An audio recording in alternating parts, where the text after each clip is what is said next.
Safe food, safe drug, safe Maharashtra ही जी मोहीम आपण हाती घेतलेली आहे त्याच्यामध्ये आपण जे पावलं उचलत आहोत त्या पावलाचा पुढचा टप्पा आज आपण कार्यान्वित करत आहोत. म्हणजे तो कार्यान्वित होता पण त्याला वेगळ्या पद्धतीने आपण कार्यान्वित करत आहोत.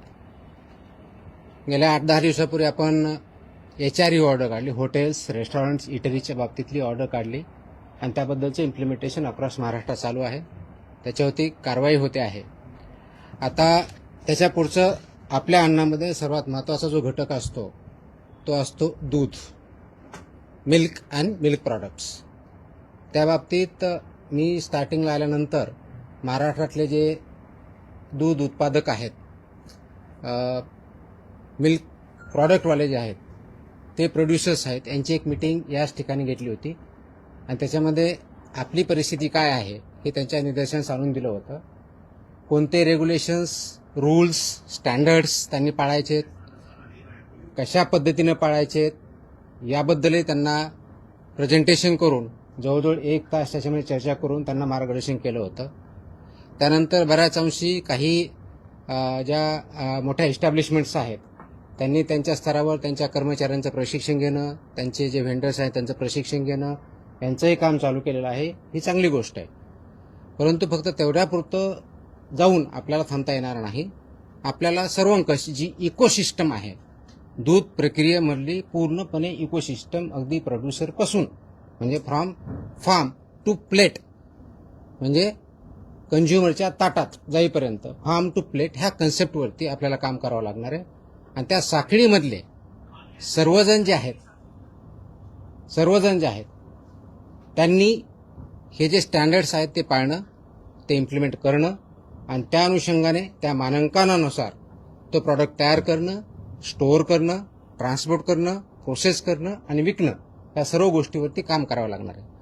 त्या अनुषंगाने आज आपण दुधातील भेसळ, कृत्रिम दूध आणि गंभीर अन्न सुरक्षा उल्लंघन जे आहेत दुधाच्या बाबतीत त्याच्याबद्दलच्या कॉम्प्रहेन्सिव्ह कंप्लायन्स ऑर्डर इश्यू केलेल्या आहेत.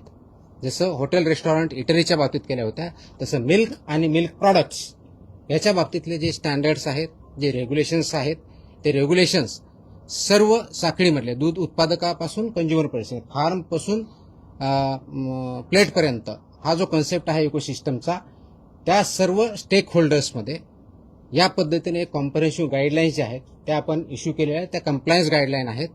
त्या कुणाला बंदी घालण्यासाठी नाही आहे तर त्या कंप्लाय करण्यासाठी आहेत. त्या करण्यासाठी आपण हे आजचे आदेश जे आहेत ते आपण इम्प्लिमेंट केलेले आहेत. हे आदेश इश्यू करण्यापाठीमागं जे आपल्याला सांगितलं त्याप्रमाणे दूध उत्पादकांना म्हणजे अगदी कलेक्शन सेंटरपासून, बल्क मिल्क कूलरपासून ते कोल्ड चेन मेंटेनपर्यंत, ते प्रोसेसरपर्यंत, पॅकर्सपासून, ट्रान्सपोर्टरपासून सेलर्सपर्यंत यांना कोणते मानकाला नियम लागू आहेत. तर पहिला आता आहे ऑफकोर्स आपले जे रजिस्ट्रेशन किंवा लायसन्सिंगचे ते रूल 2011चे लागू आहेत. त्याचबरोबर अन्न उत्पादन मानके व अन्न संयोजके ज्याला म्हणतो तो पण स्टँडर्ड्स आणि रूल्स लागू आहेत. त्याचबरोबर दूषके, विषय व अवशेष हे जे आहेत 2011चे ते पण स्टँडर्ड्स लागू आहेत.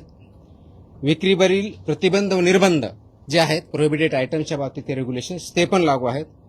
लेबलिंग आणि प्रदर्शन हे जे आहेत हे पण लागू आहेत.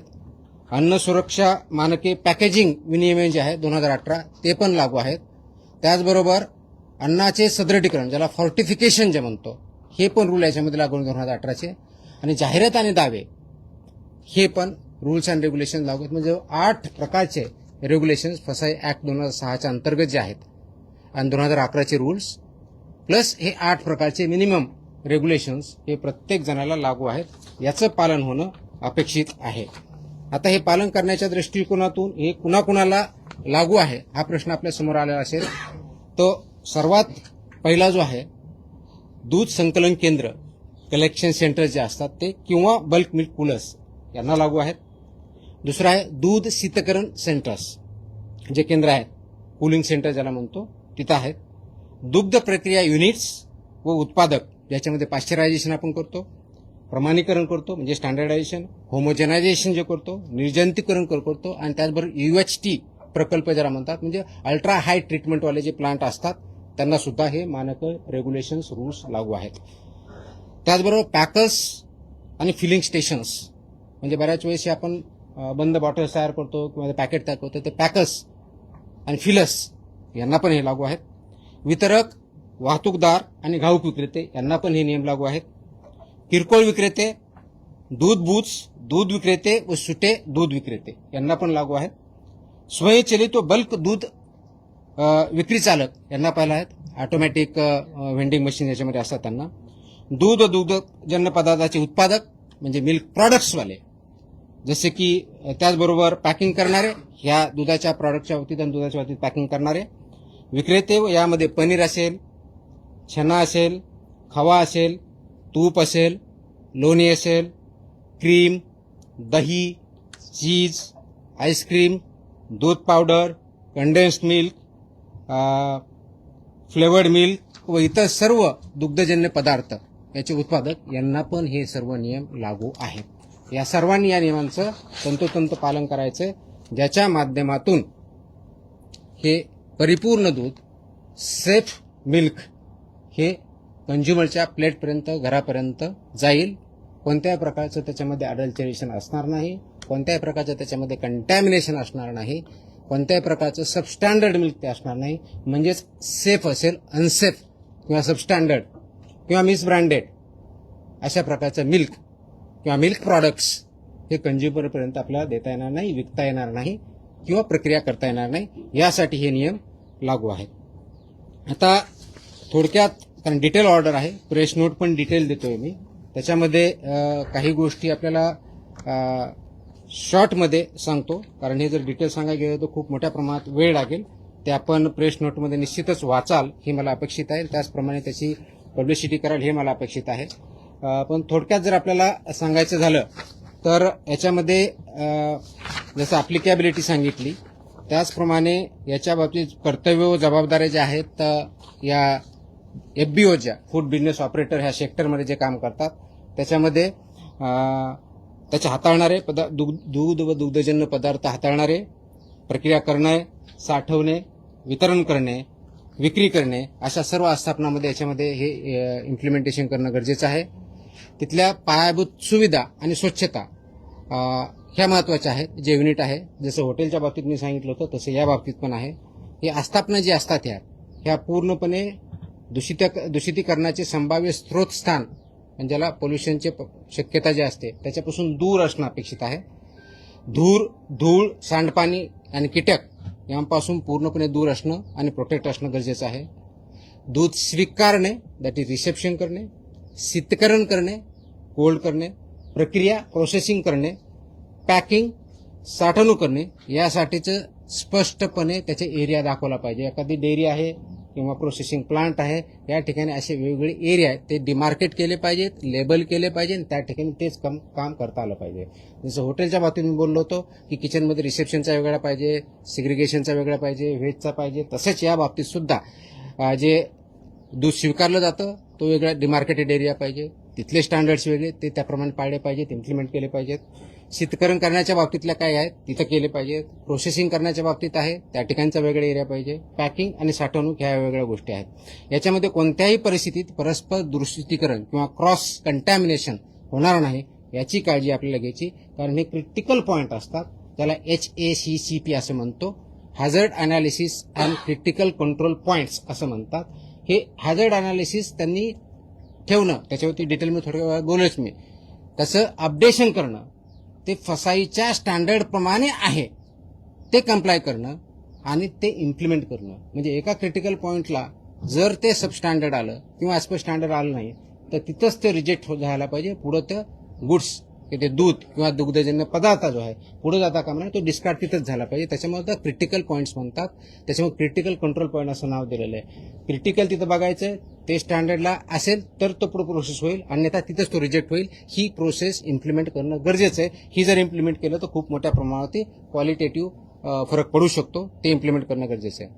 हा झाला पहिला मुद्दा, मी जे पायाभूत सुविधेच्या बाबतीत बोलतोय, स्वच्छतेच्या बाबतीत बोलतोय. दुसरा मुद्दा जो आहे, दुधाच्या संपर्कात येणारे सर्व पृष्ठभाग, भांडी म्हणजे तुमचा सरफेस एरिया जिथे जिथे असेल तिथे भांडी, युटेन्सिल ज्याला म्हणतो, पाईपलाईन, टाक्या व उपकरणे ही फूड ग्रेड लेवलच्या पाहिजे. अन्न श्रेणीतील म्हणजे जरा फूड ग्रेड जे सामान असतं ते वापरणं गरजेचं आहे. Stainless steel, food grade stainless steel हेच प्रॉडक्ट वापरणं अपेक्षित गरज आहे, किंवा इतर मान्यता प्राप्त विषमुक्त गंजरोधक पदार्थांची असावीत हे मॅन्डेट आहे. बऱ्याच वेळेस आपण बघतो की स्टेनलेस स्टील नसतं किंवा फूड ग्रेड नसतं तर ते चालणार नाही.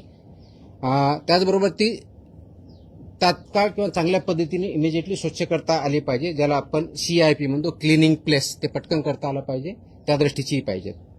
तिसरा महत्वाचा जो मुद्दा इन्फ्रास्ट्रक्चरच्या बाबतीतला तो परवानाधारक जो आहे ते कीटक नियंत्रण, पेस्ट कंट्रोल जे आहे त्या बाबतीत त्यांचं संस्थेबरोबर टायअप पाहिजे, ज्या रजिस्टर्ड आहे त्यांच्याकडून ते पेस्ट कंट्रोल रेग्युलर बेसिस तो घेणं अपेक्षित आहे. तो वैध करार असला पाहिजे आणि त्याच्यामुळे कोणत्याही प्रकारचा उंदीर, कीटक व माशांचा प्रादुर्भाव याच्याबद्दल 0 सहनशीलता किंवा 0 टॉलरन्स पॉलिसी आहे त्याप्रमाणे इम्प्लिमेंट केलं पाहिजे.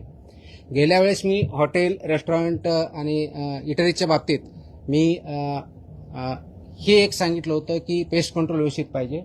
माझ्या असं काही निदर्शनास येत आहे की बऱ्याच लोकांनी त्याच्यामध्ये सुधारणा डेफिनेटली केलेली आहे, परंतु काही ठिकाणी फक्त ते सर्टिफिकेट दाखवलेलं गेलेलं आहे की आम्ही करून घेतलेलं आहे म्हणून, पण ते केलं जात नाही. यांच्यावरती आम्ही फक्त सस्पेन्शनचीच नव्हे तर रजिस्ट्रेशन कॅन्सलची कारवाई करून त्याच्यावर प्रॉसिक्युशन पण करणार आहोत. तर हे सर्वांनी लक्षात घेतलं पाहिजे की फसवण्यासाठी करू नका, हे कंप्लायन्ससाठी आहे, हे थ्रेटन करण्यासाठी नाही, कारण याचा पूर्णपणे इम्पॅक्ट हा आपल्या नागरिकावरती, प्रत्येकावरती होतो, कारण ते फूड कंझ्युम केलं जातं आणि त्याचे परिणाम होतात. दुसरा जो मुद्दा मी सांगितला तो दूध स्वीकारणे, खरेदी, साठवणूक व शीतसाखळी हा एक क्रिटिकल पॉईंट आहे. याच्यामध्ये जे दूध घेतो आपण ते सर्व दूध व कच्चा माल जो आहे हे फक्त रजिस्टर्ड व्हेंडर्सकडूनच घेणं अपेक्षित आहे, कारण आपल्याला ट्रेस करणं गरजेचं आहे, मॅन्डेट आहे. रजिस्टर्ड व्हेंडर्स जे त्यांच्याकडे असणं, त्यांचं रेकॉर्ड असणं, दररोज किती घेतलं त्याचं रेकॉर्ड असणं, त्याच्यामध्ये रिजेक्टेड जर काही दूध असेल तर त्याचं रेकॉर्ड व्यवस्थित ठेवणं, त्याचं रजिस्टर मेंटेन करणं, ते सबमिट करणं, हे सर्व जे कलेक्शन सेंटर्स आहेत, जे युनिट आहेत त्यांना मॅन्डेटरी आहे. हे खरेदी व संकलनाबाबतच्या नोंदी कमीत कमी 6 महिने हे त्यांनी प्रिझर्व करायच्यात. 6 महिन्यामध्ये कोणत्याही अधिकाऱ्याने किंवा ऑथॉरिटीने ते रेकॉर्ड जर मागितलं तर त्यांनी सबमिट करणं मॅन्डेटरी आहे. त्याचबरोबर प्राप्त होणाऱ्या प्रत्येक खेप, ज्याला ट्रिप म्हणतो, टँकरच्या माध्यमातून असेल किंवा इतर असेल, ती स्वीकृतपूर्वी चाचणी करणं बंधनकारक आहे. ज्यावेळेस तुमच्याकडे टँकर येतो त्यावेळेस ॲक्सेप्ट करण्याच्या अगोदर त्याच्या ज्या मॅन्डेटरी टेस्ट आहेत त्या कंपल्सरी आहेत. त्या टेस्टमध्ये ते स्टँडर्ड प्रमाणे जर असेल तरच ते ॲक्सेप्ट करायचे, अन्यथा रिजेक्ट करायचं. आणि रिजेक्ट केलेला जो गुड्स आहे म्हणजे व्हेकल आहे त्याच्या बाबतीतचे इन्फॉर्मेशन बाकी सर्वांना पण द्यायची. अन्यथा काय होतं की एका ठिकाणी रिजेक्ट केला जातो, तेच टँकर दुसरीकडे जातं, तिथं ॲक्सेप्ट केला जातो, ते चालणार नाही. बैठकीमध्येही मी सांगितलं होतं, आता मी परत रिपीट करतोय की अशा प्रकारचं एका ठिकाणी जर गुड्स रिजेक्ट केलं आणि ते कारण द्यावं लागतं की तुम्ही ह्या कारणासाठी आम्ही रिजेक्ट करतोय, तर that will not be accepted anywhere. आणि असं जर झालं तर जो घेणारा आणि विकणारा दोघांना आम्ही जबाबदार पकडून त्यांच्यावरती आम्ही कारवाई करणार आहोत. ते करताना कोणत्या प्रकार, ज्यावेळी रिसेप्शन करतो तर आपण काय बघितलं पाहिजे, कोणत्या प्रकारच्या टेस्ट आपण जे म्हणतो, साध्या शरीर टेस्ट असतात पण इम्पॉर्टंट आहेत, क्रिटिकल आहेत, जरा ऑर्गॅनोलेप्टिक तपासणी म्हणतात. आता ऑर्गॅनोलेप्टिक म्हणजे काय, आपल्याला आपल्या डोळ्याने दिसतं, नाकाने वास येतो, ह्या ज्या गोष्टी बघायच्यात, कलर असेल, ह्या गोष्टी त्याला ऑर्गॅनिक, आपल्या ऑर्गन्सनी, पंचेंद्रिय म्हणतो आपले जे आहेत त्याच्या माध्यमातून पहिली टेस्ट असते, ते आपण बघायची असते. त्याचबरोबर तापमान, टेम्परेचर आहे ते बघायचं असतं. दूध स्निग्धांश म्हणजे फॅट जे आहे त्याच्यामधलं ते टेस्ट करायचे असते. त्याचबरोबर सॉलिड नॉट फॅट्स याची काय परिस्थिती बघायची असते. क्लॉट ऑन बॉइलिंग किंवा अल्कोहोल टेस्ट ज्याला म्हणतो ती करायची असते. ही सर्व गोष्टी जर केल्या तर बेसिकली ते स्टँडर्ड प्रमाणे आहे किंवा सबस्टँडर्ड आहे किंवा अनसेफ आहे आपल्याला कळतं, आणि त्याच्यानंतरच ते दूध ॲक्सेप्ट करायचं आणि मग पुढे जाऊ द्यायचं. ते जर त्या टेस्टमध्ये सबस्टँडर्ड येत असेल तर ते रिजेक्ट व्हायला पाहिजे आणि त्याच्यावरती त्यांना सांगून ते रिजेक्ट ॲक्च्युअली डिस्ट्रॉय व्हायला पाहिजे, कोणत्याही दुसऱ्या चेनकडे जाता कामा नये. दुसरी महत्वाची जी बाब आहे, शीत साखळी ही खूप क्रिटिकल आहे. कोल्ड चेन ज्याला म्हणतो, कोल्ड चेन मेंटेन करणं हे बंधनकारक आहे. त्याच्यामध्ये कोणत्याही प्रकारची तडजोड, कॉम्प्रोमाइज आपण मान्य करणार नाही. कच्चं दूध जे असतं शक्यतोवर लवकरात लवकर आणि जास्तीत जास्त कोणत्याही परिस्थितीत 2 तासाच्या आत कोल्ड चेनमध्ये आणलं पाहिजे. म्हणजे तुम्ही दूध काढल्यानंतर 2 तासापर्यंत ते व्यवस्थितपणे त्याला कोणत्याही प्रकारचं बॅक्टेरियल किंवा हे ग्रोथ होत नाही, ते जर व्यवस्थित आपण सॅनिटरी कंडिशनमध्ये व्यवस्थित ठेवलं, प्रिझर्व केलं तर. पण 2 तासानंतर त्याला मात्र तासाच्या आत ऑलमोस्ट आपल्याला ते कोल्ड चेनमध्ये आणायचं असतं. कोल्ड चेन म्हणजे इथं 4 डिग्री सेल्सिअस असतं. आणि म्हणून आपण गेल्या मीटिंगमध्ये सांगितलं होतं की जे मेजर ठोक खरेदीदार आहेत, डेअरीज आहेत किंवा पावडर प्लांट किंवा इथं मिल्क प्रोड्युसर्स आहेत, यांना डायरेक्टली जे घेतात, तर ते सकाळी आणि संध्याकाळी 2 शिफ्टमध्ये कलेक्ट करा हे निर्देश दिले होते. कारण रात्री काढून ठेवलं तर सकाळपर्यंत ते ऑलरेडी खराब होणार आहे. टेम्परेचर 4 डिग्री सेल्सिअस जर शेतकऱ्याकडे नसेल त्या पद्धतीने ठेवायचं तर ते खराब होऊन दुसऱ्या दिवशी येणार आहे आणि तो प्रॉब्लेम होतो. म्हणून 2 वेळच्या शिफ्ट करायची मी सांगितलं होतं. त्या दृष्टीने काही कारवाई चालू आहे, ते परिपूर्ण होणं अपेक्षित आहे. ते थंड केल्यानंतर त्या 4 डिग्री सेल्सिअसला ट्रान्सपोर्ट अगदी डेअरी जाईपर्यंत किंवा प्रोसेस जाईपर्यंत मेंटेन करायचं आहे, हे त्याच्यामधलं मॅन्डेट आहे. आणि जर फ्रोझन फूड असेल तर त्याला -18 डिग्री सेल्सिअसमध्ये प्रिझर्व करणं अपेक्षित आहे. कोल्ड आणि फ्रोझन याच्यामधला हा फरक आहे, 4 डिग्री आणि -18 डिग्री. हेच करत असताना परत गेल्या वेळेस जसं सांगितलं होतं की हे पदार्थ जे आहेत जमिनीपासून उंच, भिंतीपासून दूर, झाकलेल्या, लेबल लावलेल्या, कीड प्रतिबंधक भांड्यातच ठेवायचे आहेत. त्या गाईडलाईन्स आहेत, त्याला फिफो सिस्टमनुसार ते इम्प्लिमेंट करायचं आहे. हा एक दुसरा भाग झाला. तिसरा क्रिटिकल जो पॉईंट आहे तो आहे उष्णता प्रक्रिया, भरणे, सीलबंद करणे आणि पॅकेजिंग करणे. हा क्रिटिकल तिसरा पॉईंट आहे. याच्यामध्ये हीट ट्रीटमेंट जी आहे ती योग्य प्रमाणात झाली पाहिजे, योग्य वेळेत झाली पाहिजे. जसं की आपल्या नियमानुसार असं आहे की पाश्चरायझन करायचं म्हणजे नेमकं काय करायचं आहे, तर पाश्चरायझन म्हणजे 63 डिग्री म्हणजे 63 डिग्री सेल्सिअसला कमीत कमी 30 मिनिटं तुम्हाला तापावं लागतं. आय रिपीट, 63 डिग्री सेल्सिअसला 30 मिनिटं किंवा 72 डिग्री सेल्सिअसला तुमचे 15 सेकंद किंवा दोन्हीचं कॉम्बिनेशन. या लेवलला केलं तरच पाश्चरायझन होतं, नाही तर पाश्चरायझन होत नाही. ते पाश्चरायझन त्या लेवलला करणं अपेक्षित आहे. त्यानंतर इमिजिएटली ते 4 डिग्री सेल्सिअसला आणायचं. ही हीट ट्रीटमेंट झाली की कोल्ड तुमची 4 डिग्रीपर्यंत आणायची, मग ते पाश्चरायझ दूध होतं, अदरवाईज ते पूर्णपणे होत नाही. म्हणून आणि ते केल्यानंतर त्याला एक टेस्ट असते, फॉस्फेटेज टेस्ट म्हणतात त्याला. ती जी टेस्ट आहे ती निगेटिव्ह येणं अपेक्षित आहे, म्हणजेच ते प्रॉपरली पाश्चरायझ झालं हा त्याचा अर्थ होतो.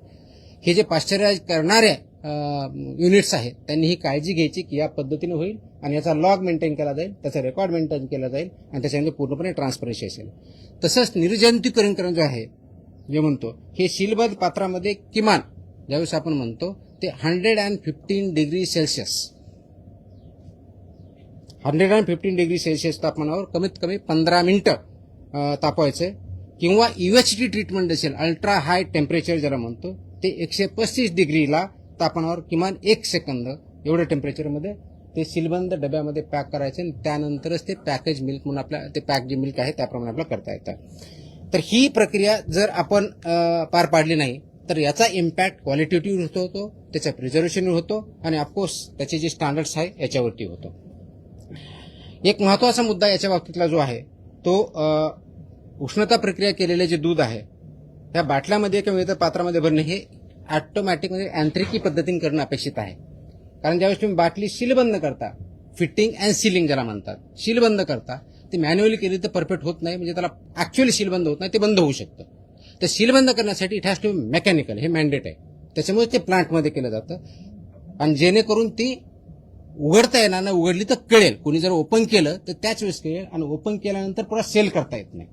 तर तुम्हाला ते जर पाश्चरायझ मिल्क किंवा ते सीलबंद केलेलं असेल तर सीलबंदच विकता येतं. त्याच्यामधून सुट्टं करायचं आणि त्याच्यातून सुट्टं दूध विकायचं हे चालणार नाही, हे अनुज्ञेय नाही, याला बंदीच आहे. तर ही दुसऱ्या प्रकारची सांगितली उष्णता प्रक्रिया, भरणे, सीलबंद करणे आणि पॅकेजिंग करणे याच्याबद्दलचा क्रिटिकल पॉईंट आहे. चौथा जो पॉईंट आहे, गेल्या वेळेस बोललो होतो आताही सांगतोय, जे हँडलर्स आहेत, फूड हँडलर्स, त्यांची अॅन्युअल चेकअप, त्यांचे ड्रेस कोड, त्याचं सॅनिटेशन हे सगळ्यांनी बघायचं आहे. हे करत असताना FSMS सिस्टम जी म्हटलं होतं, फूड सेफ्टी मॅनेजमेंट सिस्टम, ती त्यांनी इम्प्लिमेंट करायची, तयार करायची, इम्प्लिमेंट करायची.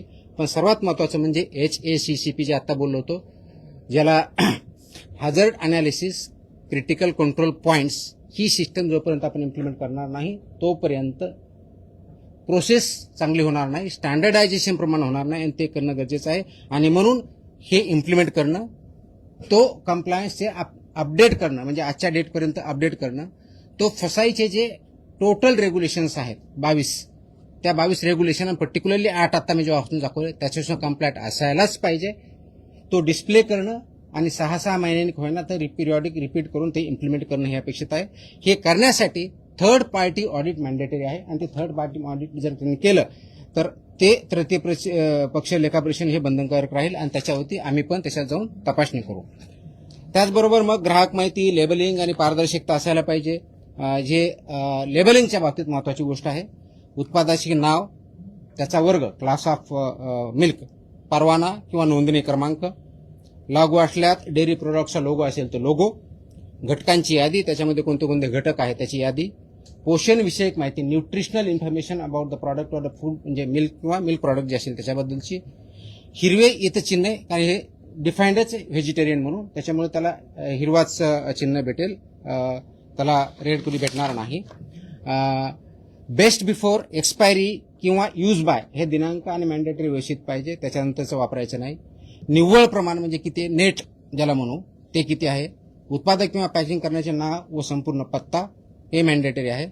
आणि कोणत्याही दूध किंवा दुग्धजन्य पदार्थाचे संघटन, फॅट, SNF, पोषण मूल्य, सेंद्रिय, नैसर्गिक, A1, A2 किंवा आरोग्याविषयक गुणधर्म याबाबत कोणताही खोटा, दिशाभूल करणारा किंवा अतिशयोक्ती दावा करण्यात येणार नाही. आपण जे लेबलिंग करू किंवा ॲडव्हर्टाईज करताना ह्या कोणत्याही गोष्टी याच्यामध्ये चालणार नाही. कारण आमचे A1 आहे, A2 आहे, याच्यामध्ये असे क्वालिटीज आहेत, अगदी आईच्या दुधापेक्षा चांगलं आहे, हे ॲब्सोल्युटली मिसलिडिंग आहे. अशा कोणत्याही प्रकारचा क्लेम दूध किंवा दूध प्रॉडक्ट्सवाल्यांना करता येणार नाही. आणि असं जर कोणी करत असेल त्यांच्यावरती प्रॉसिक्युशन आणि क्रिमिनल प्रोसिडिंग सुद्धा आम्ही करू.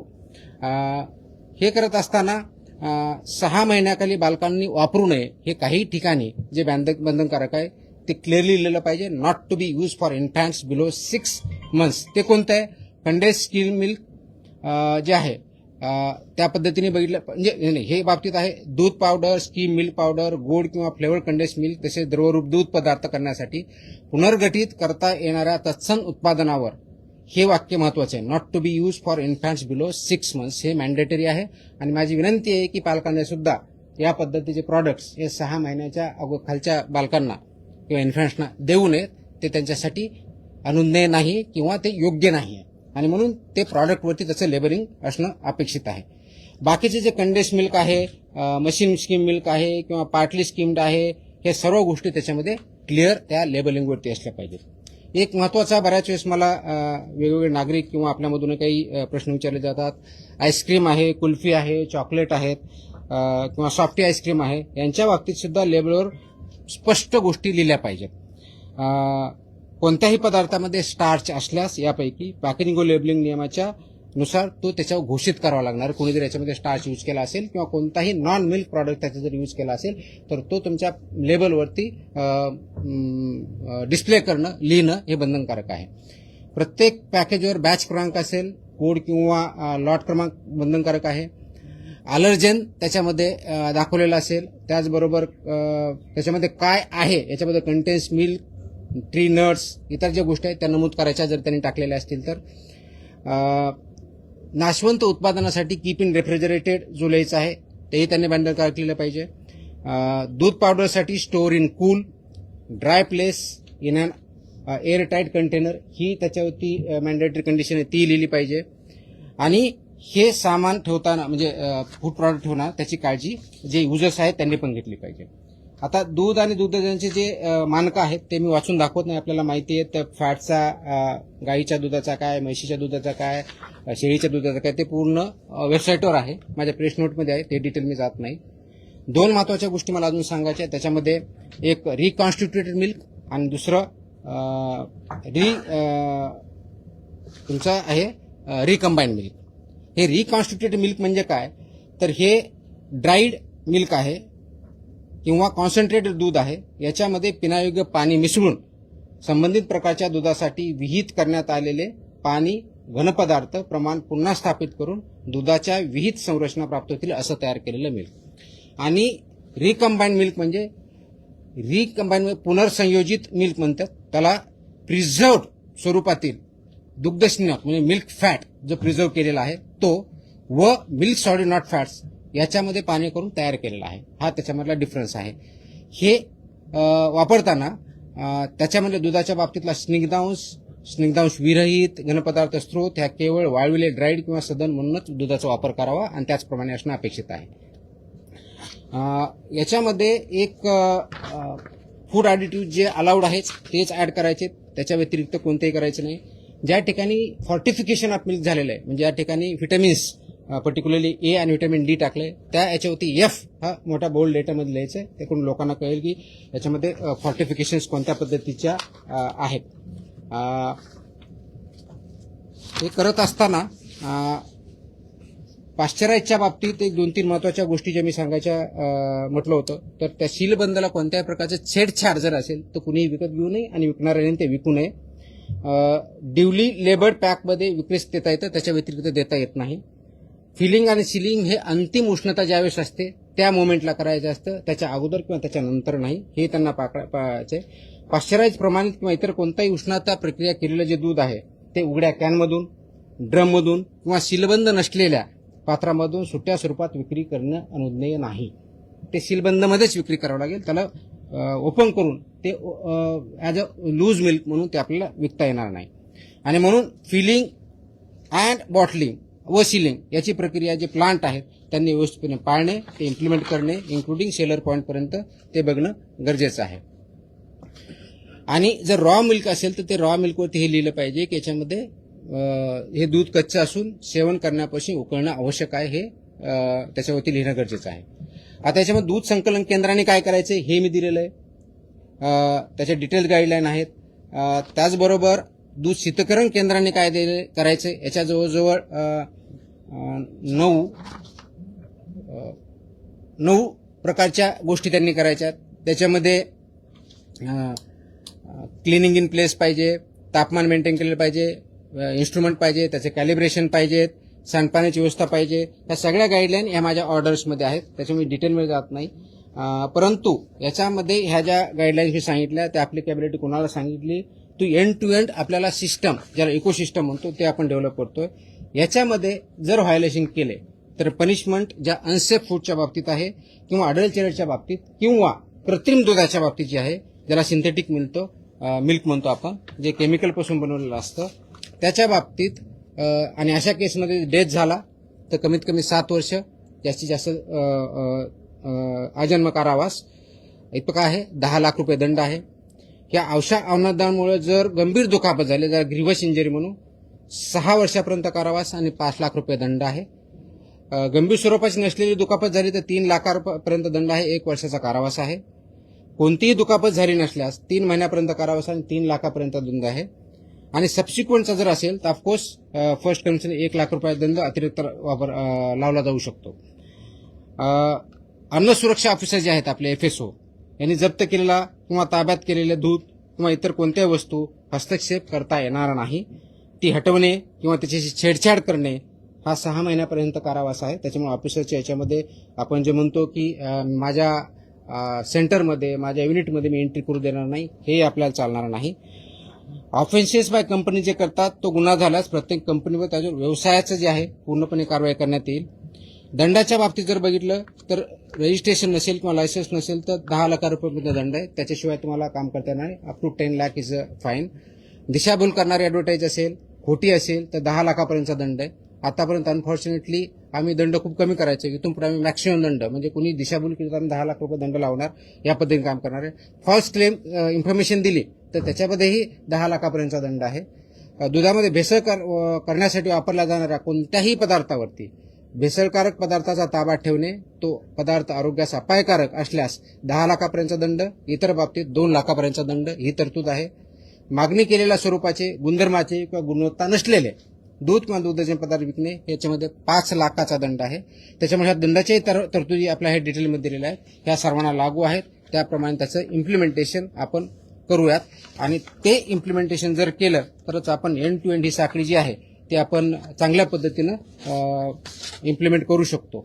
आता थोडक्यात जर याच्यामध्ये सांगायचं तर आमचं मिशन काय आहे, आपलं मिशन काय महाराष्ट्राचं, तर महाराष्ट्राचं मिशन आहे की महाराष्ट्राला प्रत्येक नागरिकाला हे आपल्याला सुरक्षित अन्न द्यायचं आहे, शुद्ध सकस दूध द्यायचं आहे आणि त्याच्या माध्यमातून आपल्याला भेसळमुक्त महाराष्ट्र दुधाच्या बाबतीत करायचं आहे. हे करत असताना फूड सेफ्टी मॅनेजमेंट सिस्टम आपला डेव्हलप करायची, पूर्ण इकोसिस्टम आपण डेव्हलप करत आहोत आणि याच्यामधलं गायडिंग प्रिन्सिपल हे पब्लिक हेल्थ हे आहे आणि त्याचबरोबर जेन्युइन बिझनेसेस जे आहेत त्यांना प्रमोट करणं, त्यांना सपोर्ट करणं आहे आणि नॉन जेन्युइन बिझनेसेस जे आहेत त्यांना पनिशमेंट करणं, त्यांना सिस्टमच्या बाहेर काढणं हे आहे. याच्यामध्ये आरोग्यविषयाच्या दुधातल्या ज्या थोडक्यात मी परत रिपीट करून चिंता काय आहेत तर पाण्याची भेसळ होते, हा महत्वाचा मुद्दा आहे. सिंथेटिक दूध वापरलं तर दुसरा मुद्दा आहे. युरिया, डिटर्जंट, कॉस्टिक सोडा, स्टार्च, ग्लुकोज, मेलामाइन इत्यादी रसायनांचा वापर करतो तो पूर्णपणे प्रोहिबिटेड आहे, तो पॉयझनस आहे, दॅट इज नॉट अलाउड, ते करता येणार नाही. मिल्क, फॅट व एसएनएफ याचं मानांकाप्रमाणे मानांकांचं उल्लंघन करता येणार नाही. अफ्लाटॉक्सिन, M1 आणि अँटीबायोटिक रेसिड्यू आहेत ते याच्यात असणं अपेक्षित नाही, जे लिमिट आहे त्याच्या बाहेर त्याच्यामध्ये येता कामा नयेत. कोल्ड चेन मेंटेन करणं मॅन्डेटरी आहे. विना परवाना किंवा विना नोंदणी कोणताही उद्योजक याच्यामध्ये काम करू शकत नाही. चुकीचे लेबलिंग, ग्राहकाची दिशाभूल हे करता येणार नाही.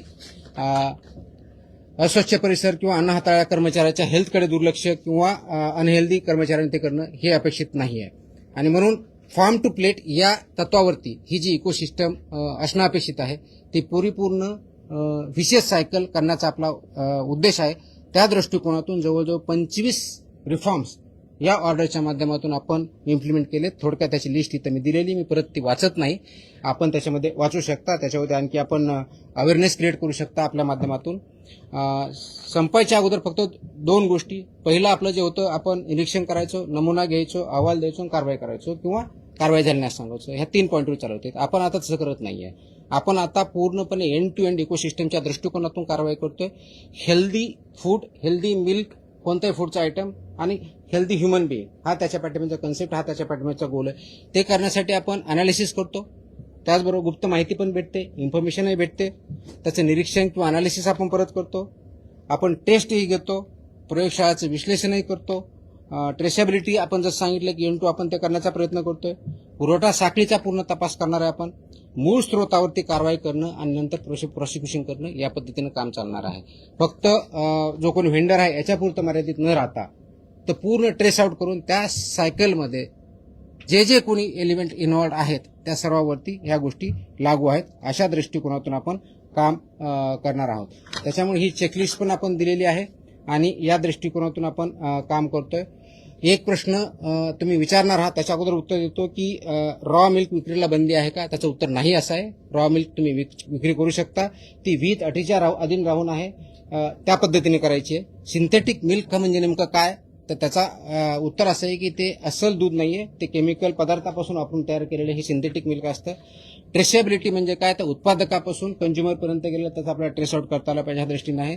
कोल्ड चेन का महत्वाची, तर त्याच्यामुळे दुधामध्ये सूक्ष्मजीव वाढू नये यासाठी ते कोल्ड चेन महत्वाची आहे. आणि फास्टॅग जो ॲप आहे तो फसाईने तयार केलेला food safety training and certification programme जे आहे त्याच्या अंतर्गतच आपला कनेक्ट आहे, तो ॲप पण आहे आणि ते ट्रेनिंग पण आहेत.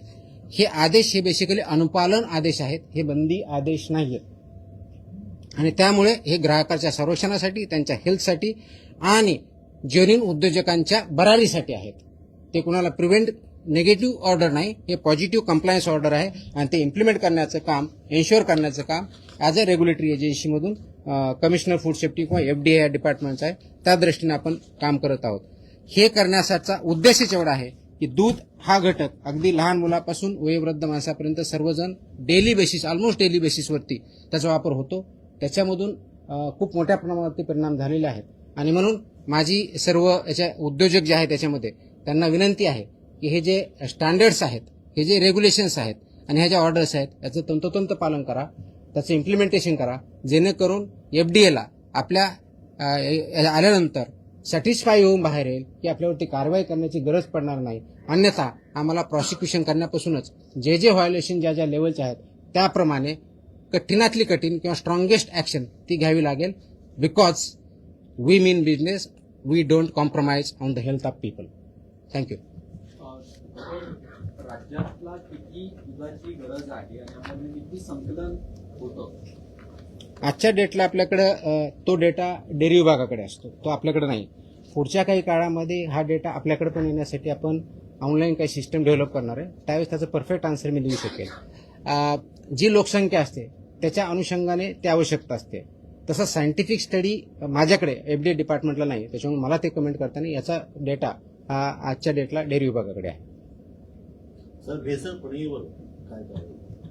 आता मी सगळं बोललो, हीच कारवाई त्याच्यावरती. भेसळ पनीर सगळे आले याच्यामध्ये, हे सगळ्या गोष्टी त्याच्यामध्ये आल्या.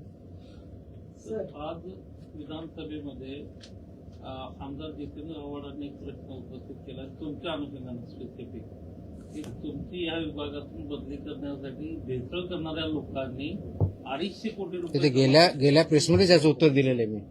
That is way back. गेल्या प्रेसमध्येच उत्तर दिलेलं आहे. आज ते नियम उचलले.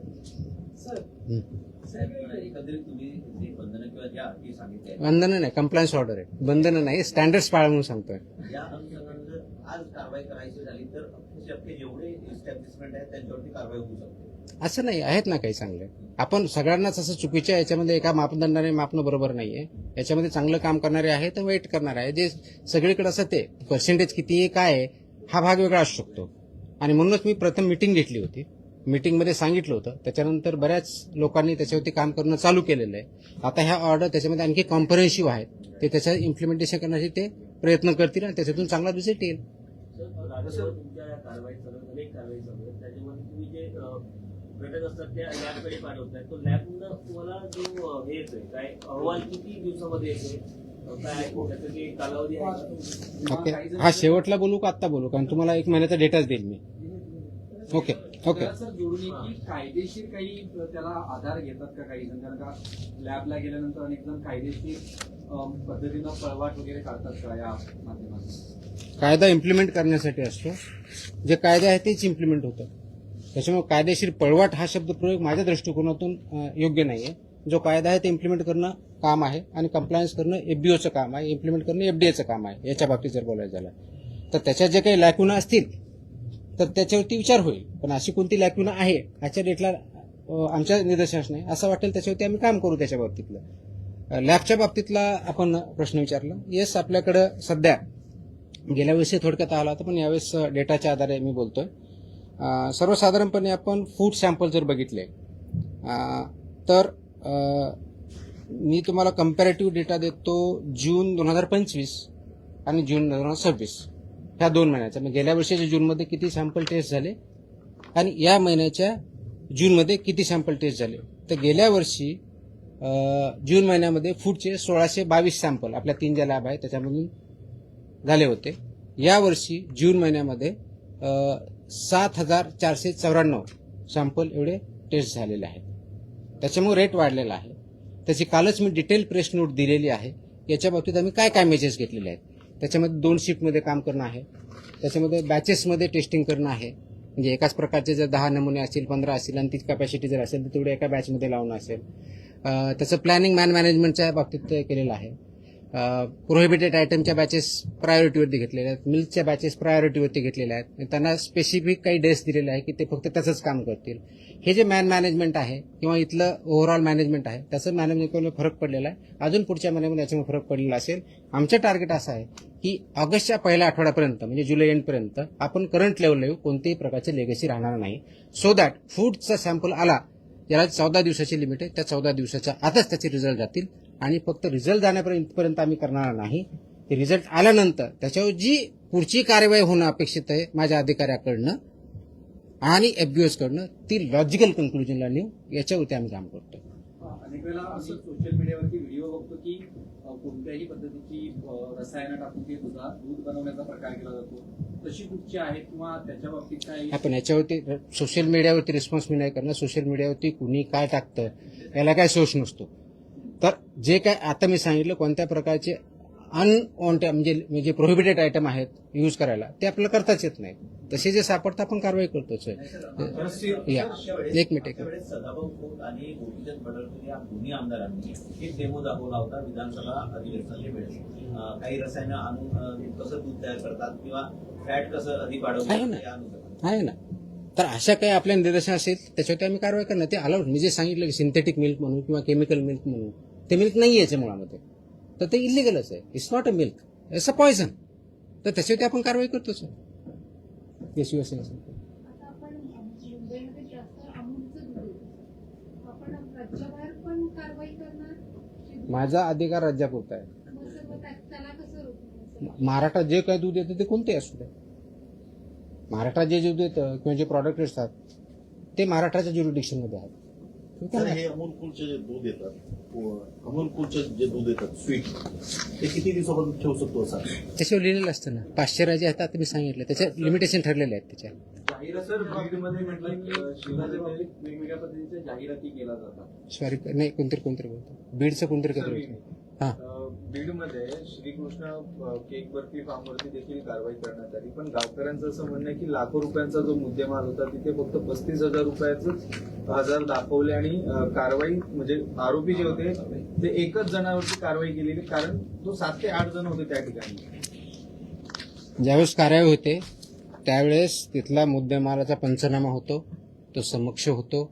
ते किती आयटम आले त्याचे फोटो काढले जातात, त्याची व्हिडिओग्राफी पण आम्ही सांगतो. मोबाईलच्या माध्यमातून आपण काही वेगळे इन्स्ट्रुमेंट दिलेले नाही आहेत.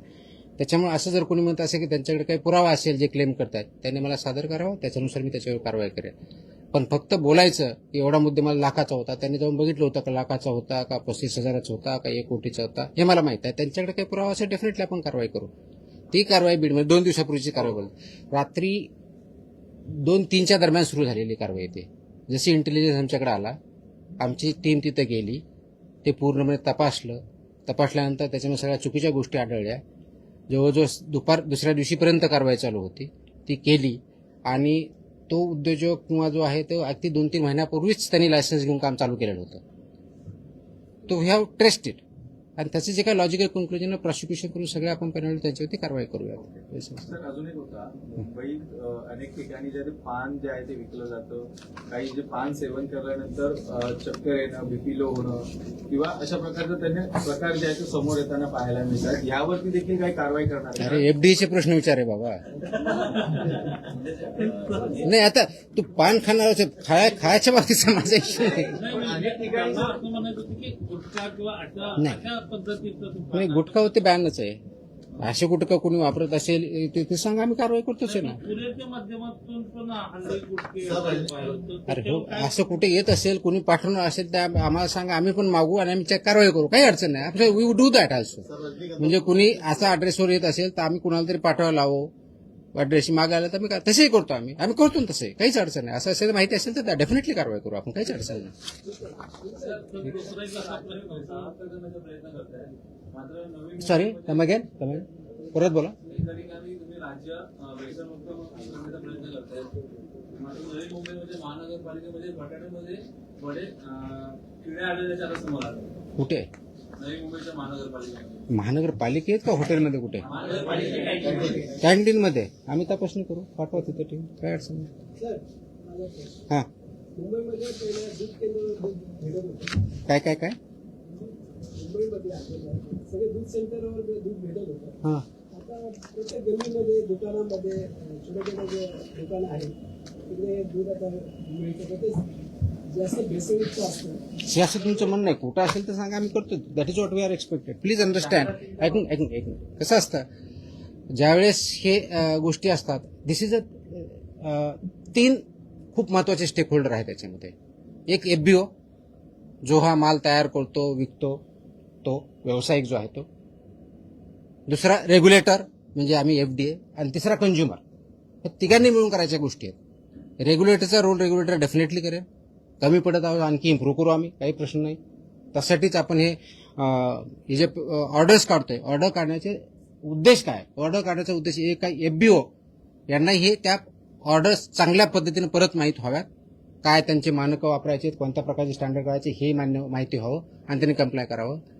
दुसरा उद्देश माझा, आणि तो महत्वाचा उद्देश आहे की लोकांमध्ये जागृती तयार झालेली पाहिजे, अवेअरनेस झाला पाहिजे की याच्या माध्यमातून होईल, त्यांनाही ह्या गोष्टी कळतील, त्यांनी क्वेश्चन करावेत. त्याच्यामुळे आपण एखादी गोष्ट विकत घेताना ती योग्य आहे का, ते पॅकेज वाचावं, त्याच्यामध्ये एक्सपायरी डेट आहे का, त्याचे कॉन्स्टिट्युएंट काय आहेत, ते फक्त समोरच्या पार्टला न करता पाठीमागचाही पार्ट बघा. कारण पॅकेजिंग 3 साईडनी होतं, समोरच्या बाजूने साईडने आणि पाठीमागच्या साईडने.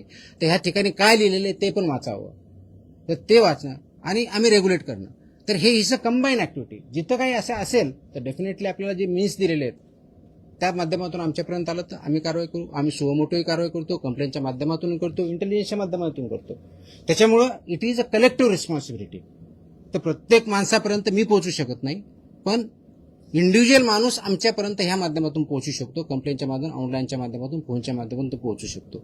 अशा जर काही चुकीच्या गोष्टी घडत असतील तर definitely please point it out, will work on that. लोकसहभाग हा तुमच्या या चळवळीतला सगळ्यात महत्वाचा पार्ट आहे. ऑफकोर्स आता जे डेअरी आहेत ते म्हणजे जे सुट्ट दूध विकतात तर त्याच्यात जी तुमची जी मानकं आहेत की बाबा एवढं याचं असलं पाहिजे, तर सामान्य माणसाला त्या ठिकाणी ते म्हणजे पॅकिंगला तुम्ही व्यवस्थित पॅकिंग आहे की नाही हे बघायला स्कोप आहे किंवा पण जे सुट्ट दूध त्या डेअरीतून मिळतं. मी आता खूप क्लिअरली सांगितलं, सुट्ट्यात दुधाच्या बाबतीत व्हेरी क्लिअरली मी सांगितलं की तुम्हाला पॅकेजमधलं ओपन करून विकता येत नाही. शेतकरी स्वतः काढलेले आहे ते दिलेले आहे त्याप्रमाणे तो विकू शकतो. पण बऱ्याच शहरामध्ये हे जे पॅकेजमधलं दूध आहे ते काढून त्याच्यामध्ये वेगळ्या पद्धतीने काही केमिकल असतात ते विकलं जातं. तर शक्यतो ते अवॉइड करावं अनलेस आपल्याला माहिती आहे की हा शेतकरी आहे आणि तो खरोखर देतो. आता आम्ही ह्या कारवाई सुरू केल्यानंतर माझ्याकडे असेही फीडबॅक आहेत की बऱ्याच ठिकाणी रोडवर दूध विक्रेते बसायचे, ते आता प्रश्न बंद झालाय. याचा अर्थ काय होतो? याचा अर्थ देर आर सम प्रॉब्लेम. तर शहरामध्येही आपल्या बऱ्याच वेळेस आपण करतो की बाबा मला पॅकेजमध्ये प्रॉब्लेम वाटतोय, ते काही चांगलं नाहीये म्हणून मी सुट्टं दूध घेईल. पण सुट्टं दूध जर घ्यायचं असेल तर एन्श्युअर करा की खरोखर तो फार्मर आहे किंवा फार्मर म्हणून आणलेला आपल्याकरता जेन्युइन आहे आणि मध्ये तो भेसळ करणार एवढं एन्श्युअर करा. ते तुमचा विश्वासाचा इश्यू आहे. तर त्या दृष्टिकोनातून आपण सुट्टं दूध घेतानाही ते काळजी घेतली पाहिजे. दूसरा प्रश्न असा आहे हिंदी में की हिंदीमध्ये नाही, इंग्लिश किंवा मराठी. हाँ आप मराठी में जवाब दीजिए. एनर्जी ड्रिंक जो है स्टिक उसको लेकर विधानसभा में सवाल उठाया गया, उसे बदल दिया, प्रतिबंध लगाया जाएगा और 500 मीटर के दायरे में स्कूल या कॉलेजेस में अगर बेचा जा रहा है तो उस पर कार्रवाई होगी. तो आपका एफडीए डिपार्टमेंट उसके किस तरह की कार्रवाई करेगा? आपके पास क्या उसको लेकर आपने योजना बनाई? जो राजपूत ने यह मुद्दा उठाया है ना, मुझे पता है, आंसर दिया गया है अधिवेशन में. इश्यू एवढा आहे की हे जे सो कॉल्ड एनर्जी ड्रिंक्स आहेत, त्याच्यावरती एनर्जी ड्रिंक लिहिलेलं आहे, 2 दिवसापूर्वी किंवा 3 दिवसापूर्वीची फसायची ऑर्डर 30 जून 2026ची फसायने ऑर्डर्स काढल्या आहेत, नोटिसेस काढलेल्या आहेत. हे जे सो कॉल्ड एनर्जी ड्रिंक लिहिलेलं आहे ते लिहिता येत नाही, क्लेम करता येत नाही, म्हणून 30 जूनच्याच फसाईच्या ऑर्डर्स आहेत. अशा प्रोड्यूस करणाऱ्या ज्या कंपन्या 10-12 कंपन्या आहेत, इन्क्लुडिंग तुमचे पेप्सिको आहे, रेडबुल आहे, तुमच्या त्याच्यानंतर स्टिंग आहे, यांना नोटिसा 30 जूनपूर्वी आत्ताच काढलेल्या आहेत की तुम्ही असं लेबल करू शकत नाही. त्याचं कारण असं आहे की फसाई ऍक्टमध्ये जे अनेक्षर ए आहे ज्याच्यामध्ये फूडच्या कॅटेगरी दिलेल्या आहेत आणि फूड कॅटेगरीमध्ये हे एनर्जी ड्रिंक असं काही डिफाईन केलेलं नाही. म्हणून त्या ऑर्डरमध्ये असं स्पेसिफाय केलेलं आहे की जे त्याचा आधार घेऊन किंवा शेड्यूल 4 ज्याच्या आधारे हे मानक केलेलं आहे त्याचा आधार घेऊन तुम्ही एनर्जी ड्रिंक असं लिहिता कामा नये. हे त्या कंपनीला ऑलरेडी फसाईने नोटीस काढलेली आहे. त्याच्यामुळे तो त्याच्यावर लिहिण्याचा जो प्रकार आहे आता इथून पुढे बंद होईल. त्याच्या एक वो बंद होईल. आता दूसरा सवाल जो आपने किया कि स्कूल के बारे में जो रेगुलेशंस है स्कूल के 500 मीटर्स में क्या चाहिए उसका क्लियर ऑर्डर है. कौन से उसमें आपका गुटखा नहीं रह सकता है, वो तो प्रोहिबिटेड है, लेकिन सिगार नहीं रह सकता है, कौन से आइटम रह सकते हैं नहीं रह सकते हैं, इसका ऑर्डर है. वो इम्प्लीमेंट करना सभी की जिम्मेदारी है, particularly FDA department on the one hand and principal of the school on the other hand. Principal of the school owner वो 500 मीटर में अगर ऐसा कुछ है तो हमें बताए, हम उस पर कार्रवाई करेंगे. उसके बारे में डिटेल्ड ऑर्डर कुछ दिनों में मैं इशू कर रहा हूं कि स्कूल मैनेजमेंट ने क्या करना चाहिए, पेरेंट्स ने क्या करना चाहिए, एफडीए ने क्या करना चाहिए. अभी इस पॉइंट में हर एक डिस्ट्रिक्ट में टीचर्स ट्रेनिंग हो रही है थ्रू एजुकेशन डिपार्टमेंट डाइट के थ्रू. तो उसमें मैंने मेरे ऑफिसर्स, असिस्टेंट कमिश्नर लेवल के ऑफिसर वहां भेजे हैं. जो टीचर्स ट्रेनिंग हो रही उसी में जो स्कूल रेगुलेशन फूड के बारे में है वो क्या है वो बताने के लिए, ट्रेनिंग के लिए उसका एक सेशन हर एक डिस्ट्रिक्ट में हमने किया है, so that every teacher comes to know कि हमें क्या करना है क्या नहीं करना है. राइट फ्रॉम उनका वेंडर कैसा होना चाहिए, वहाँ कौन सा खाना अलाउ करना चाहिए, कौन सा नहीं करना चाहिए, कौन सा बैन है, ये सब गाइडेंस हर एक टीचर के पास जा रहा है, टीचर की ट्रेनिंग के थ्रू जा रहा है. अभी आज ऑन अभी चल रहा है तो हर एक डिस्ट्रिक्ट में हो रहा है, तो एक अवेयरनेस होगा.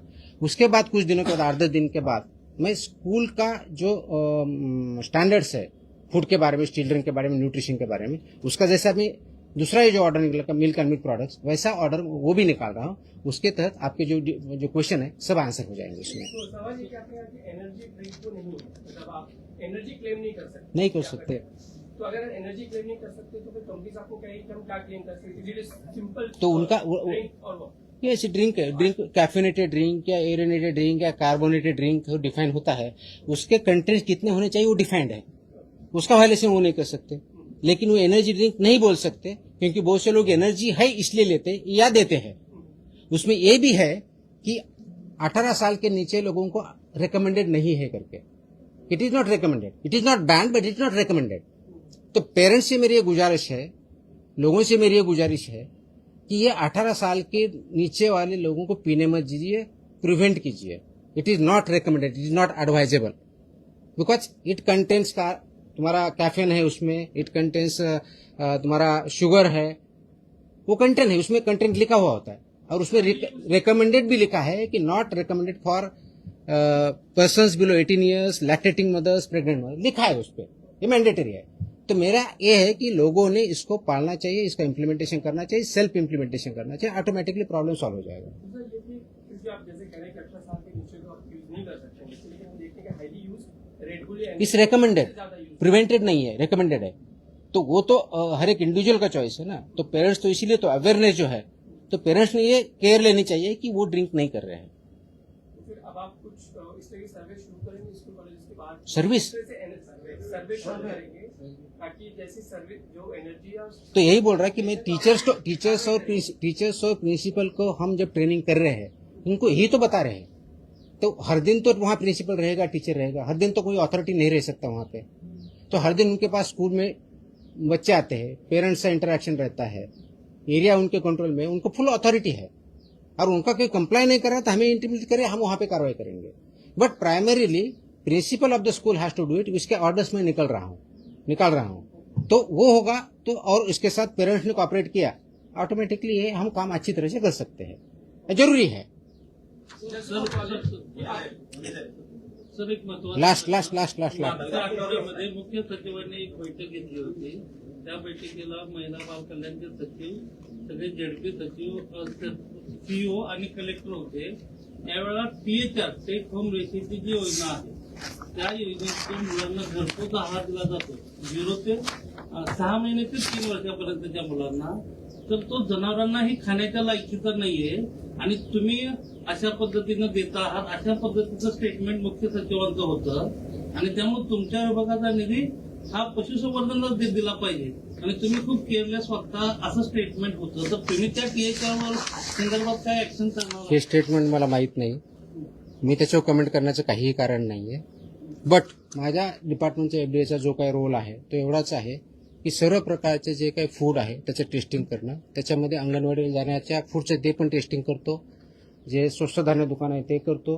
त्याच्याची इंटेन्सिटी आम्ही वाढवणार आहोत, सॅम्पल आणखी चांगल्या पद्धतीने वाढवणार आहोत आणि तिथं काही चुका असेल त्याच्यावरती आम्ही कारवाई करणार आहोत. अरे एक मिनिट, आता भरपूर वेळ झालाय. आणखी तुम्हाला याच्यावर थांबू का काही दुसरी जी महत्वाची चालली त्याच्यावर काही बोलू? म्हणजे माझी इच्छा नव्हती, पण तुम्ही प्रश्न नंतर विचारणार होता. तर हॉटेल जेव्हा कारवाई विचारतो तुम्ही बोलला असता, पण ती प्रश्न ती पण देतोय. पण ह्या 2 सेपरेट आहेत. सो देर फर्स्ट ही ऑर्डर आहे ती परमनंटली लॉंग टर्मची, आणि हॉटेलच्या बाबतीत जी HRE ऑर्डर काढली होती आपण त्याच्यानुसार पहिल्या 2 दिवसाच्यात आपल्याकडे माहिती आलेली आहे. त्याच्यानंतरचे आपण जे कारवाई केलेल्या आहेत 1 आणि 2 जुलैला, तर महाराष्ट्रभरामध्ये एकूण 154 हॉटेल रेस्टॉरंटवरती आपण व्हिजिट केलेले आहेत, 154 अक्रॉस महाराष्ट्र. त्याच्यापैकी 32 हॉटेल रेस्टॉरंटचे परवाने रद्द करण्यात आलेले आहेत. 66 यांना इम्प्रुव्हमेंट नोटीस आपण दिलेली आहे. त्याचे डिटेल्स देईलच मी.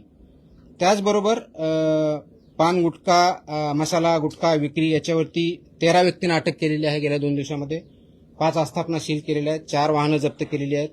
जवळजवळ 2,41,00,000 प्लस माल प्रतिबंधित अन्नपदार्थाचा साठा जप्त केलेला आहे.